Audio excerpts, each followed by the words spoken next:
Hello friends नमस्कार। आज आपनालोকক मैं देखुवाब खुजिछु फटा गाखिৰৰ পৰা মই কি ধৰণে মিঠাই বনাও। মোৰ আজি ঠিক 1.5 লিটাৰমান গাখীৰ ফাটিছিলে। তাৰ পিছত সেই গাখীৰখিনি ফটাৰ পিছত মই পেলাই নিদি পেলাই মিঠাই বনালো। মোক বহুতে মেসেঞ্জাৰত সুধে যে বা গাখীৰ ফাটিলে ফটা গাখীৰখিনি কি কৰো। এতিয়া মই তেতিয়া কওঁ আগত দিছো কেতিয়াবা হয়তো তেতিয়া মই কি কৰো সেই ফটা গাখীৰখিনি সেকি পেলাও। সেকাৰ পিছত যিখিনি পনীৰৰ নিচিনা ওলাই সেইখিনি পিয়াজ ক্যাপসিকাম বিলাহী তাৰ লগত একেলগে মিক্স কৰি পেলাই ভাজি দিও। মানে ধৰক সেই বস্তুখিনি কাটি পেলাই অলপ সময় তেলত লৰাই মেলি বহুত বেছি সিজি যাব নিদিও। অলপ সময় দিয়াৰ পিছত যেনেকৈ আমি পনীৰ ভাজি বনাও বা তেনেকুৱা ধৰণে সেই ফটা গাখীৰৰ গুড়াখিনি তাতে দি দিও। কণী ভুজিয়া নিচিনাকৈ বনাও আৰু কেতিয়াবা তাৰ লগতে কণীও ভাঙি দি দিও।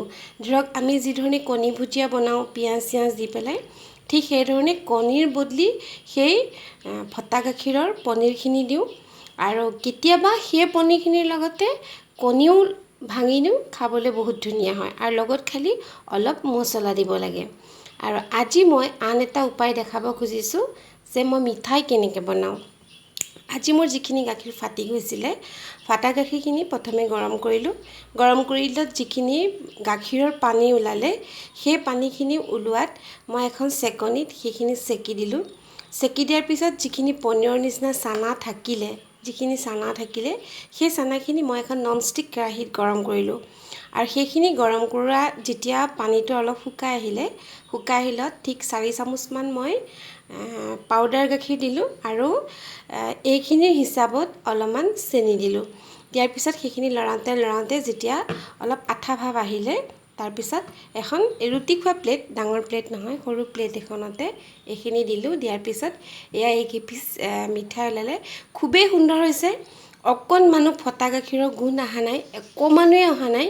একদম হোটেলৰ পৰা আমি কিনা গাখীৰৰ মিঠাই নিচিনা সেম সোৱাদ হৈছে। আৰু গতিকে আপোনালোকৰ যদি কিবা কাৰণত গাখীৰ এনেকৈ ফাটে বা সেই ধৰণে নাখাই পেলাই এই ধৰণে মিঠাই বনাই কেতিয়াবা খাই চাব পাৰে। তেতিয়াহলে মই আজিলৈ আহো ধন্যবাদ। যদিও বিদায় ললো তথাপি আকৌ এবাৰ আহিছো। মিঠাইকেইটা আপোনালোকক এবাৰ দেখাবৰ মন গল। এয়া একদম হোটেলৰ পৰা কিনা মিঠাইটোৰ সৈতে একেবাৰে একে হৈছে আৰু সোৱাদত যে ইমানেই ধুনীয়া হৈছে আপুনি নিজে বনাই খাই চালে গম পাব যে হোটেলৰ এনেকুৱা মিঠাইটোতকৈ এইটো বেছিহে সোৱাদ হৈছে।